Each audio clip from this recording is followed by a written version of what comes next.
பார்த்தீங்கன்னா சூப்பரான கூழ் வடகம் மாவுல நம்ம வந்து செஞ்சிருந்த வந்து அப்பளம். இதை நம்ம எப்படி செஞ்சு பார்க்கணும்ல. ஸோ வாங்க வீடியோக்குள்ள போகலாம். அதுக்கு முன்னாடி என்னோட சேனல் நீங்க சப்ஸ்கிரைப் பண்ணலன்னா சப்ஸ்கிரைப் பண்ணி வச்சுக்கோங்க. இந்த மாதிரி மோர் வீடியோஸ் பார்க்கலாம். ஸோ வாங்க வீடியோக்குள்ள போகலாம்.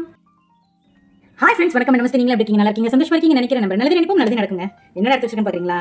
இது வந்து பச்சரிசிங்க. ரெண்டு கிளாஸ் வந்து பச்சரிசி, 2 கிளாஸ் வந்து புழுங்கரிசி எடுத்து வச்சிருக்கேன். ஜஸ்ட் நார்மலான ரேஷன் அரிசியில தான் நான் எடுத்து வச்சிருக்கேன். இது எதுக்காக 2 எடுத்து வச்சிருக்கேன்னா, கூழ் வடகம் செய்யலாம்னு சொல்லி ஐடியா. அதனால நான் 2 எடுத்து வச்சிருக்கேன். ஒருவேளை நீங்க கூட கொஸ்டின்ஸ் இருக்கலாம், ஏன் நீங்க 2மே பேலன்ஸ் பண்ணி போடுங்க, தனித்தனி நீங்க போடக்கூடாதா அப்படின்னா, அது உங்க விருப்பங்க. நீங்க அது மாதிரி கூட நீங்க போட்டுக்கலாம். பட் இந்த மாதிரி போடும்போது என்ன ஆகும்னா, கொஞ்சம் மாவு கொஞ்சம் ஜாஸ்தியா இருக்கும், கிறிஸ்பினஸ் கொஞ்சம் ஜாஸ்தியா இருக்கும்னால நான் இந்த மாதிரி எப்பவுமே போடுவேன். அதனால ஸோ இப்போ நான் வந்து இன்னைக்கு கூழ் வடகத்துக்கு வந்து நைட்டே காய்ச்சி வைக்கணும் இல்லையா? அதனால நான் வந்து கொஞ்சம் புளிக்க வச்சு தான் நான் வந்து யூஸ் பண்ணுவேன். அதனால இந்த வடகத்துக்கு வந்து நம்ம புளிக்க வச்சு யூஸ் பண்றதுனால இப்போ அதை நனைய வச்சு ஈவினிங் மேலே அரைச்சதுக்கு அப்புறம் உங்களுக்கு நான் காட்டுறேன். சரியா? இப்போ அதை நனைய வச்சுட்டு அதுக்கப்புறம் நம்ம பார்க்கலாம்.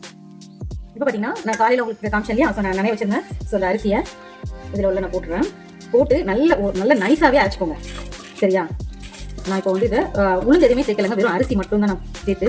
இது வந்து இப்போ நான் அரைக்கிறது வந்து புழுங்கரிசி. இந்த புழுங்கரிசியை நல்ல நைஸாக அரைச்சி அதை நான் ஒரு பாத்திரத்தில் வச்சுட்டு போகிறேன். அப்புறம் பச்சரிசியும் சேர்த்து அது ரெண்டுமே ஒன்றா தான் நான் கலந்து வைக்க போகிறேன். மற்றதெல்லாம் நம்ம காலையில் தான் மிக்ஸ் பண்ணி நம்ம இதோட சேர்த்து நம்ம இது பண்ண போகிறோம். ஸோ அதனால இப்போ தண்ணி விட்டு இப்போ பார்த்தீங்கன்னா நான் அரைச்சிட்டேன். இங்கே பாருங்க, ரொம்பவும் கட்டியாகவும் இல்லாமல் ரொம்பவும் கட்டியாகவும் செமியாக இருக்குது எனக்கு. ஸோ இதை வந்து நம்ம வந்து தண்ணி விட்டு தான் நம்ம வந்து என்ன செய்ய போகிறோம், ஓரளவுக்கு நம்ம வந்து எடுக்க போகிறோம் வத்தல் போடுறதுக்கு. இது வந்து காலையில் இது போடுறதுனால நான் வந்து இப்போ நைட்டே காய்ச்சி வைக்கல. இது வந்து நம்ம வந்து எப்படி சொல்கிறது, வடிகட்டி சொல்லுவாங்க இல்லையா? அந்த மாதிரி தண்ணி கொதிக்க வச்சு நம்ம வந்து அப்பளம் மாதிரி நம்ம வந்து இதை பார்க்க போகிறோம். இதை வந்து நம்ம அப்படியே செஞ்சு நம்ம செய்யும் போது என்ன ஆகுனா, நம்ம நைட்டு கொஞ்சம் புளிக்க வச்சோம்னா தயிர் எதுவும் மிக்ஸ் பண்ண வேண்டாம். நம்ம சொல்லுவாங்க இல்லையா, நம்ம அப்படியே அந்த இதை வந்து ஒரு துணி மாதிரி கட்டி அதில் வந்து நம்ம தோசை விடுற மாதிரி நம்ம வந்து தோசை பார்த்துக்கிறோம் அப்படின்னு சொன்னால் கொஞ்சம் நல்லா இருக்கும் அப்படின்னு சொல்லி சொல்லுவாங்க. நான் இதில் சில விஷயங்களை ஆட் பண்ணுவேன். எனக்கு பர்சனலாக அந்த மாதிரி பண்ணுறது ரொம்ப பிடிக்கும்னால, குழந்தைகளுக்கு பிடிச்ச மாதிரி இருக்கணுங்கிறதுனால நான் அந்த மாதிரி இது பண்ணுவேன். ஆக்சுவலி நான் புழுங்கரிசி வந்து நான் வந்து இது பண்ணிட்டேன். இப்போ பச்சரிசியும் பக்கத்தில் வச்சுருக்கேன். பார்த்தீங்கன்னா உங்களுக்கு தெரியும், ரொம்ப கட்டியாக தான் இருக்கும். ஏன்னா நம்ம நாளைக்கு காலையில் தண்ணி விட்டு நம்ம கலந்துக்குவோம். அதனால தான் நான் வந்து அதை வச்சுருக்கேன். இப்போ பச்சரிசியும் அதே போல் எடுத்து கிணத்துல எடுத்து நான் உள்ள போட்டு இதையுமே நான் அரைச்சிட்டு அதோட சேர்த்துக்க போகிறேன். சேர்த்துட்டு இது வந்து நல்லா கொஞ்சம் பிடிச்சதுன்னா டேஸ்ட் வந்து கொஞ்சம் நல்ல வித்தியாசமாக டேஸ்ட்டாக இருக்கும். அதனால கிறிஸ்பியாகவும் இருக்கும். நான் இந்த 2 அரிசி சேர்க்கறதுனால எனக்கு கொஞ்சம் வித்தியாசமான டேஸ்ட் இருக்குங்கனால நான் அதை செய்கிறேன். ஸோ இதையும் அரைச்சிட்டு வந்து உங்களுக்கு இப்போ பார்த்தீங்கன்னா புழுங்கரிசி வந்து ரொம்ப கட்டியாக இருக்கும், கொஞ்சம் அரைக்கிறது கொஞ்சம் டைம் எடுக்கும். நான் இன்னைக்கு வந்து நம்ம கம்மியாக செய்யறதுனால நான் வந்து மிக்சியில் தான் அரைச்சிருக்கேன். சரிங்க. இப்போ பார்த்தீங்கன்னா பச்சரிசி வந்து சீக்கிரத்தில் அரைப்பட்டும். இப்போ பார்த்தீங்கன்னா உங்களுக்கு தெரியும், நல்லா நைஸாக தண்ணி மாதிரியே வந்து அரைச்சி எடுத்து வந்துடும். அதோட வந்து சீக்கிரத்தில் வந்து அரைப்பட்டும். அதனால தான் அது வந்து நான் செகண்டாக அரைச்சது. ஏன்னா திருமணம் மேலே ஒன்றா கலந்து வைக்க போகிறோம். அதனால அதே போல் இதில் தண்ணியை நம்ம வந்து அலசி நான் வந்து என்ன செய்வேன், எடுத்து சைடில் வச்சுக்குவேன். அப்படின்னா நம்ம வந்து நம்ம காலையில் யூஸ் பண்ணுற போது நம்ம தண்ணி தேவைப்படும் போது மற்ற இதை தண்ணி விடாமல் நம்ம அரைச்சி வச்சிருக்கோம் இல்லையா, அலசி வச்சிருக்க தண்ணி எடுத்து ஊற்றி நம்ம மிக்ஸ் பண்ணிட்டோம்னா நமக்கு கொஞ்சம் ஈஸியாக இருக்கும். அதனால தான் நான் அந்த மாதிரி ட்ரிக் பண்ணுவேன். இதில் எக்ஸ்ட்ரா நம்ம வந்து இப்போ குளிக்கலாம், சில நேரம் தயிர் விடுற மாதிரி இருக்கும். நான் வந்து தயிர் விட மாட்டேன். தயிர் விடுறதுக்கு பதில் இப்படி நைட்டை வந்து நம்ம அரைச்சி வச்சிட்டோம்னா நம்ம வந்து இந்த தண்ணி நம்ம வந்து நைட் வந்து யூஸ் பண்ணி மறுநாள் காலையில் வந்து யூஸ் பண்ணிக்கலாம். அதனால தான் இது வந்து அளந்து எவ்வளோத்துக்கு எவ்வளோ உங்களுக்கு நீங்கள் எவ்வளோ பாத்திரம் எடுத்துருக்கீங்க, எவ்வளோ அரிசி எடுத்துருக்கீங்கன்னு எனக்கு தெரியல. அதனால தான் நான் வந்து கம்மியாக எடுத்திருக்கேன். ஏன்னா நான் கம்மியாக பேட்ச் கம்மியாக போடுறதுனால நான் நிறைய இன்னும் இப்போ தான் நான் ஸ்டார்ட் பண்ணியிருக்கேன். வேறு கொஞ்சம் நல்லா அடிக்க ஆரம்பிச்சிருச்சு. ஸோ அதனால இப்போ பார்த்தீங்கன்னா நம்ம அரிசி கழுவுன இல்லையா அந்த மிக்சியில், அதுக்குள்ள தண்ணியும் நான் வந்து செஞ்சிருக்கேன், சேர்த்துருக்கேன். மீன்ஸ் இந்த தண்ணி வந்து அப்படி எடுத்து நம்ம வச்சுக்கிட்டோம் அப்படின்னா சைடில் நம்ம வந்து நாளைக்கு காலையில் தான் இதில் உப்பு எதுவுமே நான் போடலை. வெறும் ஜஸ்ட் நார்மலாக நம்ம அரைச்சி எடுத்துருக்கேன். இந்த 2 மாவையும் ஒன்றா மட்டும் கலைக்கு மட்டும் விடுறேன்.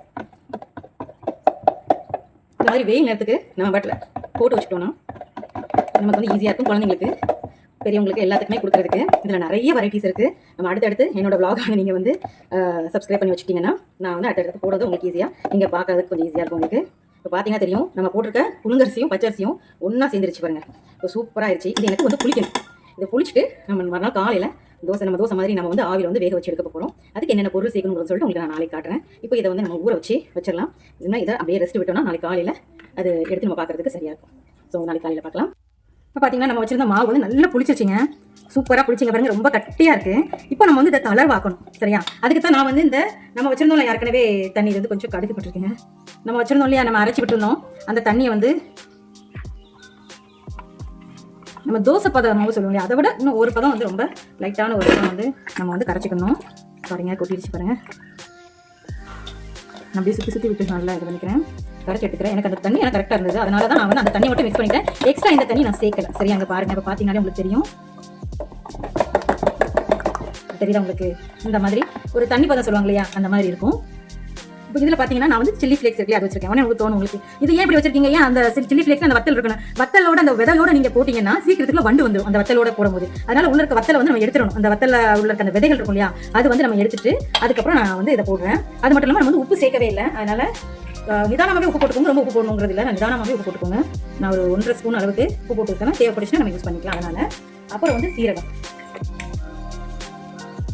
ஒருவேளை நீங்கள் வந்து காஞ்ச கருவேப்பிலை வந்து வச்சிருந்தீங்கன்னா அதையும் சேர்த்துக்கோங்க. ஸ்மெல் ரொம்பவே நல்லாயிருக்கும். மல்லி சேர்த்துக்கலாம் இந்த மாதிரி உங்களுக்கு. நான் வந்து இப்போ என்ன பண்ணுறேன்னா, நம்ம வந்து ஹர்ப்ஸ் சொல்லுவோம் இல்லையா, அந்த பாஸ்தா பீஸாலாம் பண்ணுவோம் இல்லையா, அது வந்து இதில் கொஞ்சம் சேர்த்துருக்கேன். ஏன்னா டேஸ்ட் வந்து ரொம்ப நல்லாயிருக்கும். அதனால எனக்கு பிடிக்கும் அப்படிங்கிறனால நான் வந்து இதை சேர்த்துருக்கேன். நான் கொஞ்சமாக ஒரு ஸ்பூன் அளவுக்கு நான் சேர்த்துருக்கேன். பாருங்க, அதையும் சேர்த்து அந்த ஸ்மெல் பார்த்தீங்கன்னா ரொம்பவே நல்லாயிருக்கும், டிஃப்ரெண்ட்டாக இருக்கும். அதனால நான் எல்லாத்தையும் சேர்த்து ஒன்றா மிக்ஸ் பண்ணுறேன். நான் பார்த்தீங்கன்னா உங்களுக்கு தெரியும். இப்போ பாருங்க, நான் எல்லாத்தையும் ஒன்றா கலந்து விட்டுட்டேங்க. இந்த பதம் இருக்கணுங்க. இதை விட கொஞ்சம் தண்ணியாக ஒரு அரை கிளாஸ் தண்ணி விட்டால் கூட ஓகே தான். ரொம்பவே தண்ணியாக இருந்துச்சுன்னா நமக்கு ரொம்ப இதாக இருக்கக்கூடாது இல்லையா, அதனால நான் வேக தான் வைக்க போகிறோம். அரை கிளாஸ் இருக்கும், அந்த அளவுக்கு நான் தண்ணி சேர்த்துருக்கேன். இதில் பார்த்தீங்கன்னாலே உங்களுக்கு தெரியும். இப்போ மட்டும் நீங்கள் உப்பு மட்டும் இதில் பார்த்துக்கோங்க. எனக்கு வந்து இந்த புளிச்சிருக்கிறதுனால டேஸ்ட் ரொம்ப நல்லா இருக்குது, ரொம்ப பிடிச்சிருக்கு. உப்பு பத்தலைங்க, நான் ஒன்றரை ஸ்பூன் மறுபடியும் சேர்த்துக்கிறேன். நான் இதில் உங்களுக்கு உப்பு எவ்வளோ தேவைங்கிறத பார்த்துக்கிட்டு நீங்கள் சேர்த்துக்கோங்க. உரப்பு ஓகே தாங்க, நம்ம சில்லி ஃப்ளேக்ஸ் தான் போட்டிருக்கோம். அதனால இப்போ பாருங்கள் நல்லாயிருக்கும். ஸோ சீரகமும் நம்ம சேர்த்துருக்கோம். இப்போ வாங்க நான் வந்து எப்படி பண்ணுறேன்னு உங்களுக்கு நான் காமிச்சு அடுப்பு பற்ற வச்சுக்கிறேன். இப்போ எனக்கு கருவேப்பிலை ஃப்ளேவர் வந்து ரொம்ப பிடிக்குங்கிறதுனால நான் பச்சை கருவேப்பிலையாக இருந்தாலும் நான் செய்கிறேன் நைஸாக கட் பண்ணிங்க, ரொம்ப இதாக கட் பண்ண வேண்டாம், ரொம்ப பொடிசாக கட் பண்ணி போடுங்க. அப்படின்னா தான் எல்லா இதுலேயுமே வர்ற மாதிரி நமக்கு இருக்கும்.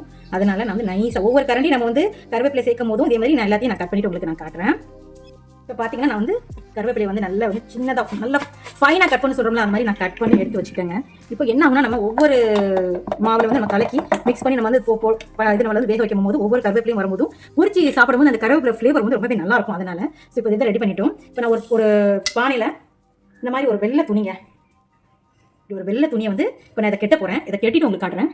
இப்போ பார்த்தீங்கன்னா நான் வந்து ரப்பர் பேண்ட் எடுத்து வச்சுருக்கேன். ஸோ நான் ரப்பர் பேண்ட் போட்டு நல்லாவே இதை வந்து நான் செஞ்சிருக்கேன். செக்யூராக இது வந்து நல்லா இது பண்ணியிருக்கேன். கீழே வந்து தண்ணி இருக்குது. இந்த தண்ணி கொதிக்க போது இந்த தண்ணி கொதிக்கிறதுல தான் நம்ம வந்து இது பண்ண போகிறோம். ஸோ இதை அடுப்பு வச்சுட்டு எப்படி பண்ணலாம்னு வாங்க பார்க்கலாம்.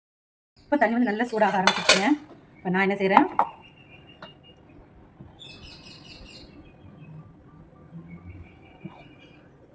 மாதிரி தோசை மாதிரி நம்ம விடுவோம் இல்லையா, அந்த மாதிரி விட்டுருங்க.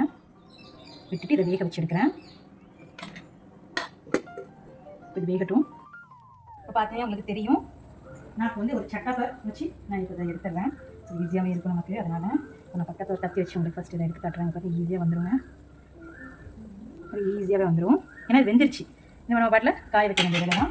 பார்த்தீங்கன்னா நல்லா வெந்துருச்சு, ஈஸியாகவே உங்களுக்கு வந்துடும். ஸோ இதை வந்து நான் ஒரு தட்டில் எடுத்து இப்படி வச்சுக்கிறேன். கீழே வந்து ஈரமாகவே இருக்கும், அது வந்து நம்ம காய வைக்கணும் இல்லையா, அதனால் பார்த்தீங்கன்னாலே உங்களுக்கு தெரியும். இப்போ பாருங்கள், நான் ஒரு தட்டில் எடுத்துகிட்டு வச்சுட்டேன். ஸோ இப்போ வந்து காய வைக்க போகிறேன். இப்போ நம்ம காய வச்சு எடுத்துட்டோம், நம்மளோட வேலைகள் முடிஞ்சிருச்சு. ஸோ திரும்ப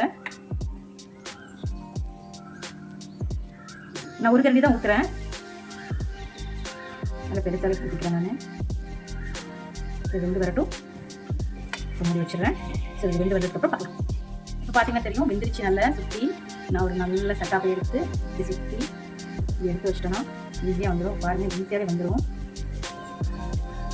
ஏன்னா இது வந்து கீழே தண்ணியில் தான் வெந்துட்டு இருக்கிறதுனால ஈஸியாக வந்துடும். நான் தோசை மாதிரி போட்டு எடுத்து வச்சுருக்கேன். அதே மாதிரி இருக்காங்க அத்தனை மாவையும் நம்ம வந்து போட்டு வைக்கலாம். சின்னதுனா சின்னதாகவே நீங்கள் ஊற்றுங்க, ஒன்றும் ப்ராப்ளம் இல்லை. சின்னதுனா இந்த சைஸில் ஊற்றிங்கன்னா கூட போதும். திரும்ப மூடி வச்சுருவேன். கொஞ்சம் வீட்டு பார்க்கலாம். அடுத்து வெந்துருச்சு.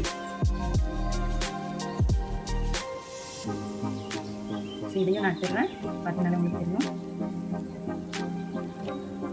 இது எல்லாத்தையுமே நான் எடுத்துகிட்டு போட்டு உங்களுக்கு இப்போ பார்த்தீங்கன்னா நான் எங்கள் வீட்டில் உள்ள வந்து ஃபேனில் வந்து நம்ம போட்டிருந்தோம்ல கூழ் வடகம், அந்த மீன்ஸ் அதை வத்தல் மாதிரி. ஸோ அந்த இதை வந்து நான் இதில் வந்து வீட்டுக்குள்ளே ஃபேனுக்கு கீழே வந்து ஏன்னா நான் மத்தியானம் தான் பண்ண ஆரம்பித்தேன். ஸோ அதை வந்து இதை காய வச்சுருக்கேன். நாளைக்கு வந்து காலையில் வெயிலில் கொண்டு போய் இதை காய வச்சு எடுத்துகிட்டு உங்களுக்கு எப்படிங்கிறத நான் காட்டுறேன்.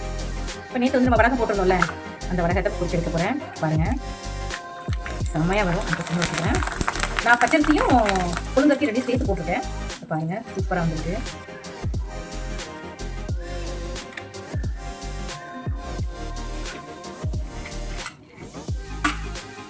இது வந்து அப்பளம் மாதிரி இருக்கும்னு வச்சுக்கோங்களேன். நம்ம அப்பளம் கடையில் வாங்குவோம் இல்லையா, அதுக்கு பதிலாக இது அது வந்து உளுந்து அப்பளம் மாதிரி இருக்கும். இது வந்து அரிசி அப்பளம் உங்களுக்கு அப்படி வச்சுக்கலாம். இந்த பேர் இதில் வந்து நம்ம வந்து யாருக்கடையே நம்ம வந்து வேக வச்சுருவோம் பார்த்தீங்களா, அதனால ஈஸியாக தான் நமக்கு வெந்துட்டு வந்துடும்.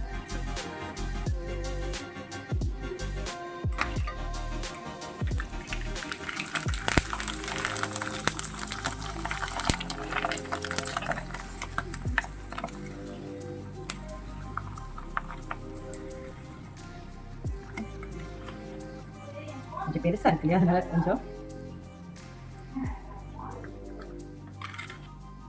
நம்ம கொஞ்சம் வந்து ஒரு கரண்டி மாவில் தான் நான் போட்டு இது பண்ணேன். நல்லா வெந்து எவ்வளோ பெருசாக வந்துருக்கு பாருங்கள், அவ்வளோ மாதிரி.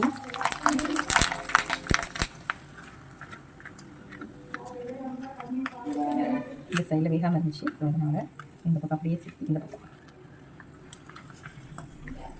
அவ்வளோதாங்க.